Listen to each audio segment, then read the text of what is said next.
ਬੱਚੇ ਮੈਂ ਪਾਇਆ ਤੇ ਰੋਟੋ ਪੀ ਗਿਆ ਤੇ ਰੋਟ ਕਰੀ ਉੱਤੇ ਸਾਡੇ ਰੋਟ ਕਰੇ ਸਾਡਾ ਹੋਰ ਤਾਂ ਫਾੜ ਸਾਡੇ ਬੜਾ ਲੱਗਾ ਲੈ ਸੋ अस्सलाम वालेकुम जी। है माई बैठी हैगी है, दो बेटियां ने उनकी शादी कर दी सो इनका कोई भी नहीं है।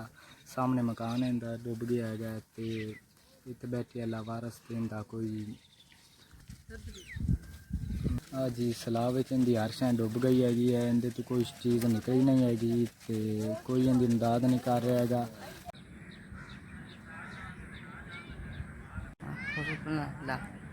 अल्लाह तो दसी कला अल्लाह या माई साहब ने मिल गया है,